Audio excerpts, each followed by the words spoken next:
and welcome to Culture Mosaic. This week's episode will bring you the art of photography, fashion design, and coffee making here in Vietnam.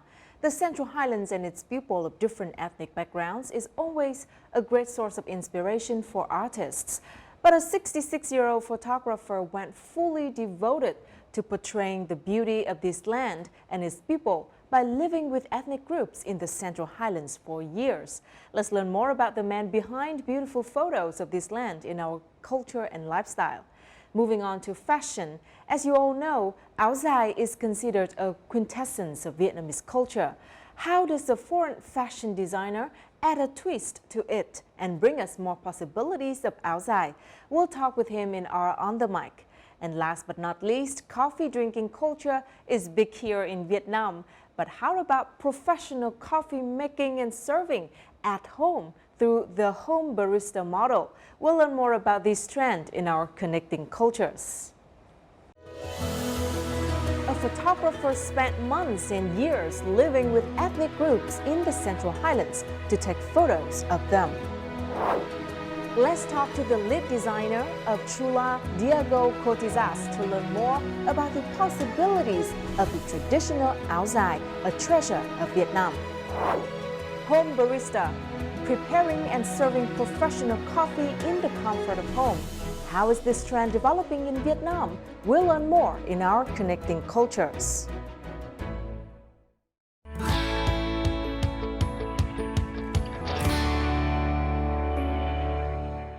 Now let's begin with some local news. The Berlin Music Video Awards recently announced its nominations for this year's awards ceremony.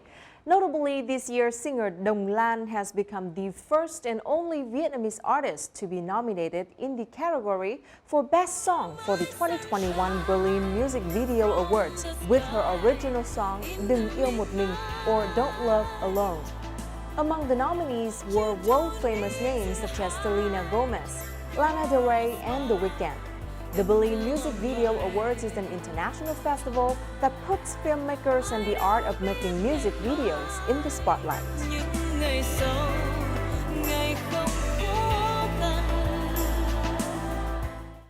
On April the 7th, Hoàng Yến Chibi officially released her new MV Yêu Thầm or Silent Love, attracting over 1.7 million views by Wednesday night.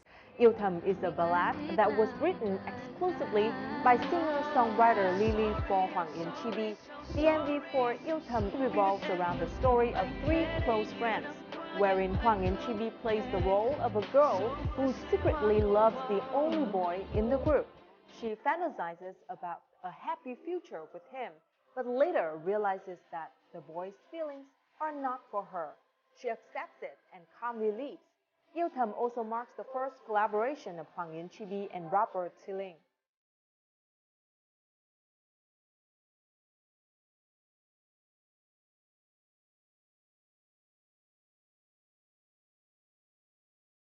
Lật mặt 48 giờ or Face Off 48 Hours, directed by Lý Hải, officially hits local cinemas on Friday, April the 16th, after several postponements due to the COVID-19 pandemic in 2020. Lật mặt 48 giờ is expected to be a huge success as the film has already earned almost 2 billion Vietnamese dongs, equivalent to $86,000 in pre-sale tickets, according to Box Office Vietnam. Setting in the Mekong Delta region, the action flick shows a family trying to escape from a gang. The chases and fighting scenes are expected to be a big draw during the upcoming holiday. Lật mặt 48 giờ is the fifth movie of the popular Lật mặt series. Previously, Lật mặt Nhà có khách or Face Off The Walking Guest, the fourth sequel in the series, has collected 117.5 billion Vietnamese dongs, or $5.1 million in the Vietnamese market alone.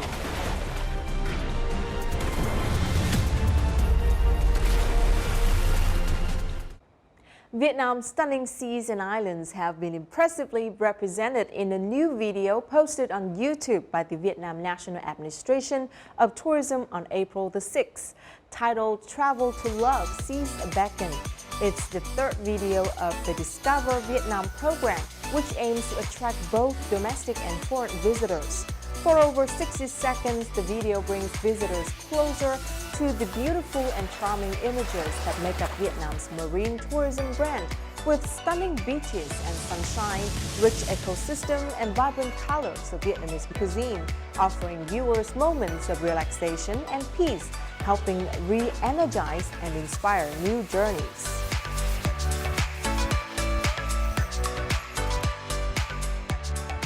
An exhibition with a series of events combining art of architecture with many types of contemporary art such as dance, music, and sculpture took place on April the 9th to the 15th in Long Biên District, Hanoi. The exhibition is about the journey of building and exploring the path to the creative arts. It is for people who are ready to interact and learn from other forms of art, from visualization to sculpture to music, to inspire composition and find new applications for architecture.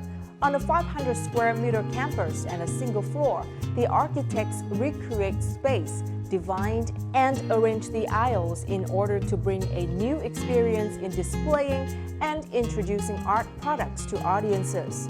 Lo is the second exhibition of the We Play group, which desires to send the public a message of interaction in the architect's path with other contemporary arts and cultures.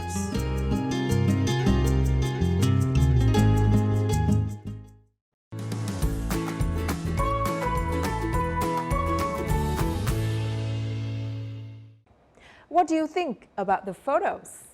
They offer a look at not only the cultural identity, scenery, and lives of the people of Vietnam's Central Highlands, but also convey the photographer's soul and enthusiasm.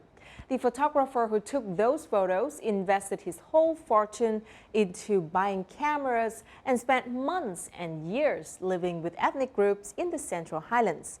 He never stopped learning and exploring every route to be able to take such moving photos. Who is this man? Let's find out in Lifestyle this week. Đôi mắt mà sâu sắc mà ám ảnh như đồng bào Tây Nguyên được. Cảm thấy yêu mến Tây Nguyên. Gia Lai thì rất là nhiều nghệ sĩ chụp ảnh rất là đẹp, nhưng mà trong đó mình ấn tượng đó là chú Hùng Hoa Lư. Hùng Hoa Lư, thầy giáo, tốt nghiệp đại học sư phạm văn, nhưng do lòng đam mê với môn nghệ thuật nhiếp ảnh, anh bỏ nghề nghiệp làm thầy để đi làm thợ.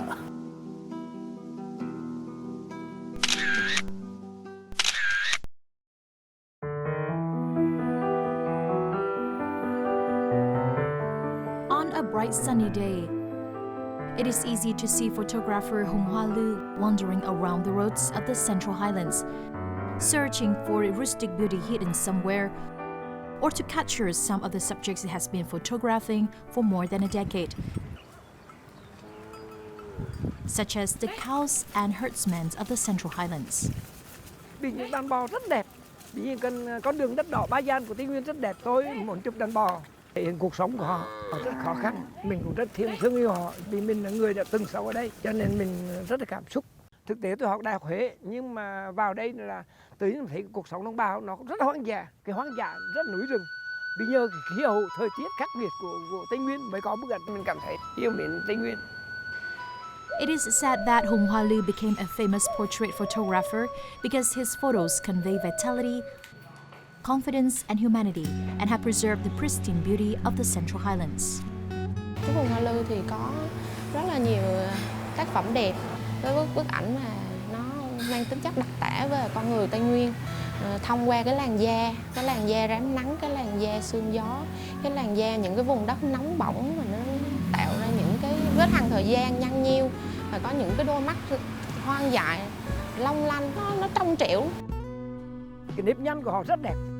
Người ta trần trụi trong mưa gió, chống chọi mưa gió, cho nên cái nếp nhăn nó rất đẹp, như thế những cái nếp nhăn trên da của con voi cổ xưa. Khi mà xem những bức hình đấy xong thì ở trong tôi thường là hay có một cái cảm xúc rằng là mình cũng phải thực hiện những cái tác phẩm mà nó vừa mang đậm cái văn hóa, nó mang đậm về con người của cái mảnh đất Tây Nguyên này. But finding and photographing people who exemplify the beauty of the Central Highlands for his artistic concepts has not been an easy journey. In order to find models with the ancient beauty of the Central Highlands like this, Hùng Hoa Lư has spent more than 6 years traveling to many remote villages, trying to convince people to help him preserve images that depict the wild and untouched beauty of the Central Highlands, which has not faded with time. Bởi vì vào đồng bào là mình tiếp cận họ rất khó, cho nên mình muốn tiếp cận thì mình phải ít nhất là mình ăn được với họ, cũng là mình phải gắn bó với họ.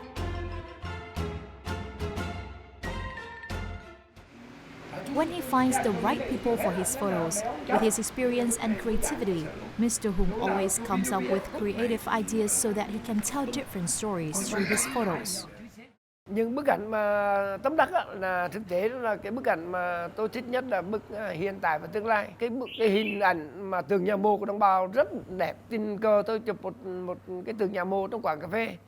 Tôi nghĩ cái hình ảnh này là hiện tại và tương lai, nghĩa là không còn nữa. Cho nên tôi đưa cho nó một cặp phạm trù cùng với em bé. This pair of metaphors depicts the past with grave statues and the present with two babies. The question is raised whether the pair can exist together. Thanks to stunning visuals and creative ideas, Hùng Hoa Lư has won a number of international awards and medals for this work in Spain, Indonesia, and other countries.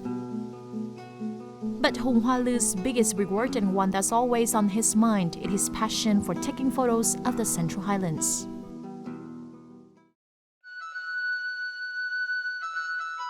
Tôi rất là trân quý cái bản tính của con người của anh Hùng Hoa Lư. Bởi vì ở anh đấy nó có cái gì rất là nghệ sĩ mà cũng rất là mộc mạc. Mặc dù tuổi cũng đã lớn rồi nhưng mà ở trong anh đấy vẫn còn rất là nhanh nhẹn. Anh chứa một cái sự sôi nổi nhiệt huyết.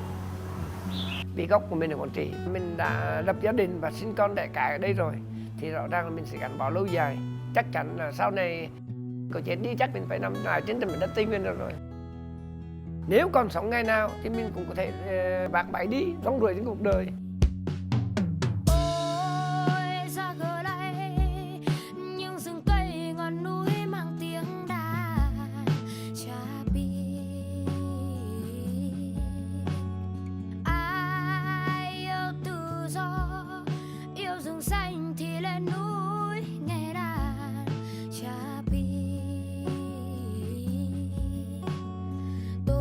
Chapi không còn cô đơn, không buồn, không vui. Tôi nghe Chapi chợt thấy đau lòng vì một giấc mơ. Ôi Chapi.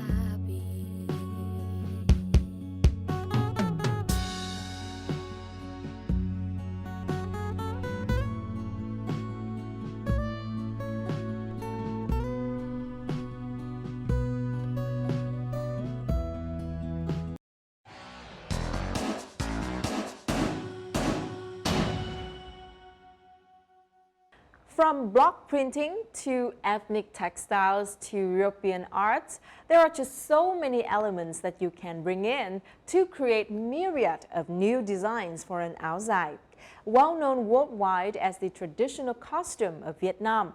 Through time, áo dài has made its way into the world of fashion and became an inspiration for many designers, both Vietnamese and foreigners. In this week's On the Mic, let's explore all the possibilities with áo dài and its unique charms in the eyes of international friends with Diego Cotizas, lead designer and co-founder of the famous fashion brand Chula. What do you guys think of my áo dài? It's beautiful design, right? In fact, the áo dài that I'm wearing right now is one of the fine example of the modern áo dài designs from Chula collection. Today, let's dive into the world of áo dài with Diego Cotizas, lead designer of Chula Fashion House. From patches of ethnic textiles samples to full images of famous paintings by famous Spanish artists. Just how creative can a designer's strokes get on an áo dài? These are just some of the possibilities explored by Diego Cotizas, the main creative force behind Chula Fashion House. Having been in Vietnam for nearly 20 years, it didn't take long for Diego to immerse himself into the world of áo dài and turn this Vietnamese traditional dress into world-class fashion items. Thank you, Diego, for joining our show today. Thank you so much. So your newest áo dài collection is stunning. Can you please tell us more about it and what's the main concept behind it? The last collection that we show about áo dài was last week in a fashion show called áo dài chúng ta, no? The áo dài for everybody, that was hosting in the Temple of Literature. No? It's part of a festival that tries to promote the áo dài as a world heritage. As we are Vietnamese brand, but the founders, me and my wife, we are Spanish. We want to combine both worlds, no? The áo dài and or Spanish background. Then we make a collection about the Spanish painters to relate the áo dài with a kind of cultural value, no? And then we make a collection that was the most famous Spanish painters like Picasso, like Dalí, Miró, Goya, Velázquez. In total was 15 different Spanish painters that they were handmade painting on the áo dài. So what about other áo dài collections? I heard one of them was inspired by the ethnic textiles and the other one was inspired by the block prints, right? In the last year, 2020, we developed a collection about ethnic minority textiles, no? Because I think Vietnam is a very diverse country and there are so many different embroideries from different regions in Vietnam, like the áo dài that you are wearing. Vietnam is one of the unique countries in the world who has so many variety of textiles from the north to the south. And I think as a designers, we should take advantage of this and use these textiles and show the beauty of áo dài with the combination of the top count of these 54 different ethnic minorities. And another collection that is about block printings, no? The techniques of wooden block prints is very traditional from Vietnam, and we use this technique but to apply in áo dài textiles. No? And as well using different symbols about the lotus pound, about the lanterns of Hoi An. I mean, symbols that are related with Vietnamese culture, but that using this kind of techniques of block printing gives another perspective. So where do you usually find your inspiration for your designs? And can you please walk us through your creative process? My creative process that is starting in photography. It means like I'm going in a normal day, I'm going to the street of Hanoi, or if I'm traveling to Saigon or Da Nang, and I take pictures of the real life. And with this picture, I manipulate, I make like a kind of Photoshop, like a mirror. For example, this picture could illustrate, no? This was in Saigon, no? Usually in the street food in Saigon, after they finish, no, they put all the joysticks and the spoons, no, and they clean everything, no, and then this image that is like a kind of random thing, no, with this you can create a geometry. That this geometry gives you, of course, the color, the real color of the chopsticks, the real color of the spoons, that they create a different feeling, no. If you get closer, there is still the picture, there is still Saigon here in this case. But if you see in the long distance, it's just a geometry, no? This is the idea that we are always trying to play, no? About how small things and things that maybe they are not exactly beautiful, how with these things you can create another level of beauty, no? It's not like a kind of abstract thing that, oh, we get inspired in Vietnam. No, it's a real thing that we are using the image of Vietnam that we took in the streets as a part of our creations. No? Well known worldwide as the traditional dress of Vietnam, áo dài presence, however, hasn't been limited to its home country. Whenever the modern áo dài designs are brought out and presented in its full glory in other countries, the foreign audiences are often impressed. Not many audiences understand Vietnamese culture well. They may know the áo dài, they may know a certain feature in Vietnamese costumes, but now they can see the handicraft áo dài bearing the culture of the Hmong, Daoi, Cơ Ho, and Red Dao. It shows that culture really contributes to high fashion products. It's really unique when we see how cultural identity can combine with modernity. This is very important in preserving traditional art so that traditional culture is accepted by young people. Though still a rare sight to see on international catwalks, it is not hard to notice that foreign designers have started to take inspiration from the áo dài in one way or another. Noticing the potentials of áo dài as a well-loved fashion item, Diego has also brought his own collections to various fashion shows around the world, often to a smashing success, further spreading the presence of the Vietnamese áo dài to international fashion.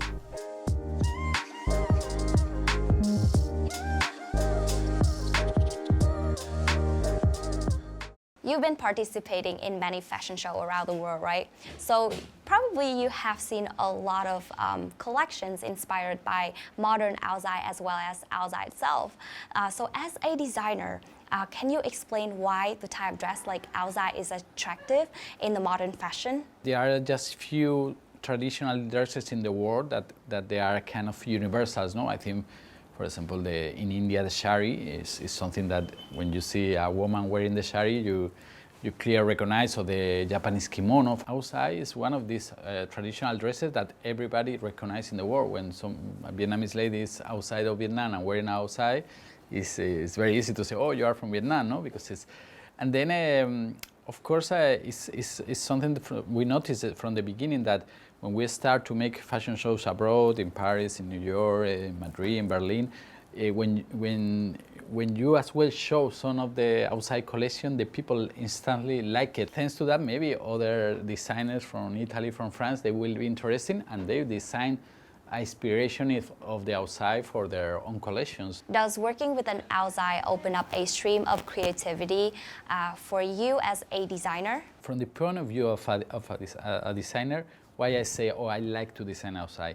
I like to design áo dài because the áo dài give you a lot of freedom in what you are going to tell, the story that you are going to tell about the áo dài, the decoration that you are going to put, but as well give you a frame very clear. I mean, I don't understand the áo dài if it's not a pants and a long tunic. At the same time, you have a lot of freedom for fabrics, colors, transparent, not transparent, put decoration like this.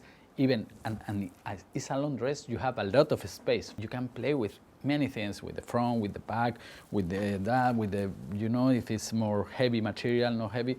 There are so many variants, but all are in a frame. This is why this is the success of the áo dài. There are not so many dresses that take so long in the time, 100 years almost, with a small variation, but almost the same outfit. And it's not because they are in a museum. The successful of the áo dài is because it's on the street. How do you think áo dài is perceived by foreigners? And do you think this type of dress has the possibility to become a popular fashion item? I totally think that the áo dài is going to be a long life, of course in Vietnam, but will be as well a long life outside of Vietnam. I saw many foreign ladies wearing áo dài, and as well they are very elegant with áo dài.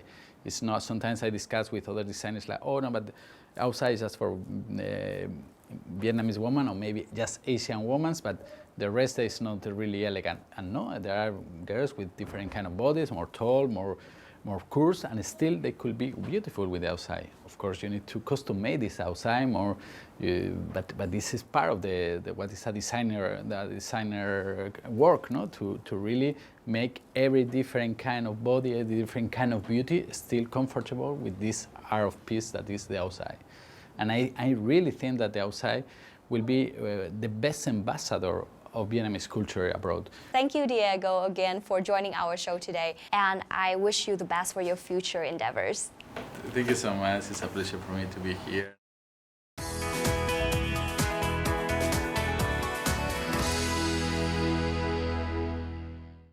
Drinking coffee has become an integral part of urban life. Coffee offers comfort and energy, and people bond over their daily doses of caffeine.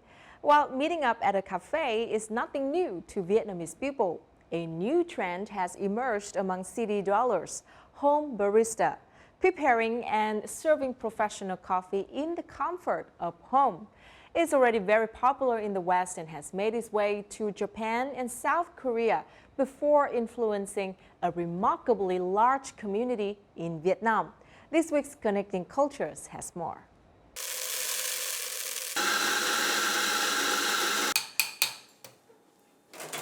This cappuccino was being made in a home kitchen. Trần Quỳnh Anh found her passion for making espresso-based drinks while studying in Japan, where home barista tools are widely available, and the trend has already been popular.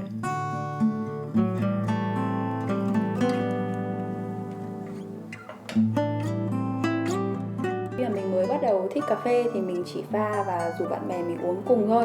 Nhưng mà xong rồi thì vì mình mang cái mục đích lớn hơn là muốn truyền tải cà phê ngon đấy, cái cà phê ngon như một cái sự trung gian để mình kết nối với nhiều người hơn ấy. Những cái người mà mình nghĩ là họ cũng bận rộn như mình nhưng mà chưa tìm ra giải pháp nào để kiểu uống một cái ly cà phê ngon. Đối với mình, một ly cà phê ngon thì không chỉ phụ thuộc vào cái hương vị mà còn phụ thuộc vào cái không gian mình ngồi, cái thời điểm đấy, cảm xúc của mình. Tất nhiên điều đầu tiên vẫn phải là hương vị và cái hạt rang, cái nguồn gốc của cà phê đó và cách mà cái người barista đó chiết xuất. Có nhiều khi là ở nhà còn ngon hơn cả ở ngoài quán. When returning to Vietnam, a suitcase packed with coffee gadgets, Quỳnh Anh knew she wasn't alone. A home barista community is also growing here. Japanese home barista blogs have inspired them greatly. Some of the most popular social media groups for home baristas in Vietnam have had tens of thousands of members. Home baristas might be working with beans in a living room, but they plan and perform the coffee extraction process religiously and constantly review and adjust to master the technique. Some even roast coffee themselves to experiment with the flavor profile of the beans. Quang Nghĩa is one of them. Mà rang cái này trông vậy thôi nhưng mà sẽ rất là khó thực sự, bởi vì là nó không có bất cứ một cái thông số gì để mà mình có thể dựa vào để mà mình rang được. Tất cả đều mình phải nhìn bằng mắt, xong rồi mình phải chỉnh lửa bằng tay, xong rồi mình phải nghe xem lúc nào cái hạt nó crack. With a fondness and talent for DIY, he has also crafted coffee tools such as roasting baskets and brewing stands, which can be used at home, in a picnic or a camping trip.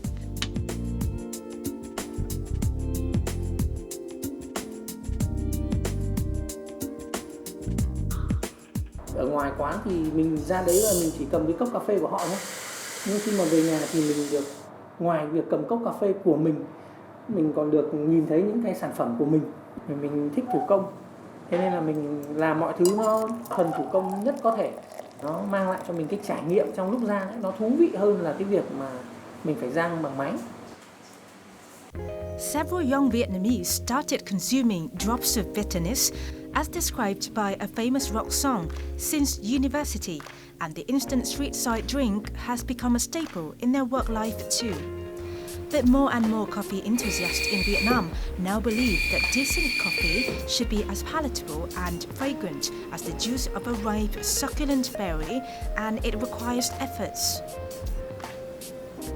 Taking control of product quality is what appeals to home baristas, even though it has been easier for them to find espresso or hand brew in the streets. The specialty coffee and home barista trends have given quality coffee beans more acknowledgement, including beans grown in Vietnam. Đi vào cái phong trào là cà phê đặc sản hiện giờ thì mọi người ưa chuộng, gần như đa số là đều sử dụng Arabica. Đó là vì là cái phong trào này bắt nguồn từ phương Tây và họ chỉ tập trung uống Arabica thôi. Thế nhưng mà home barista hiện giờ đã nhìn nhận và đánh giá nó đúng hơn về cái hạt Robusta Việt Nam. Hiện giờ thì tôi đang khai thác những cái hạt Robusta đặc sản đến từ vùng Bảo Lộc, Lâm Đồng, đạt tiêu chuẩn của SCA để hàng pha Robusta. Cà phê này thì đang được xuất khẩu đi rất nhiều nước trên thế giới.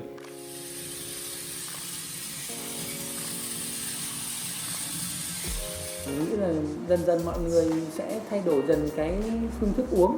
Ngoài hạt cà phê, chọn đúng cái hạt cà phê mình thích thì cái dụng cụ, những cái đồ của mình làm ấy, nó cũng truyền một phần cảm hứng cho mọi người mỗi lần pha. Mình muốn là không chỉ mình có thể hưởng thụ được một ly cà phê ngon, mình cũng rất kỳ vọng là trong tương lai gần thì mọi người sẽ có cách tiếp cận tốt hơn, gần gũi hơn với cả cà phê chất lượng cao. These coffeeholics don't keep the elegance of coffee as a secret. They continue to share their passion with people, and most would agree that home is where my coffee machine is.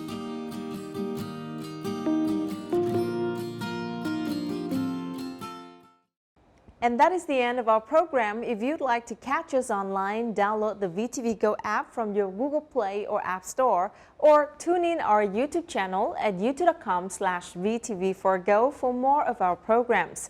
And don't forget to join us next week for another episode of Culture Mosaic. Goodbye for now.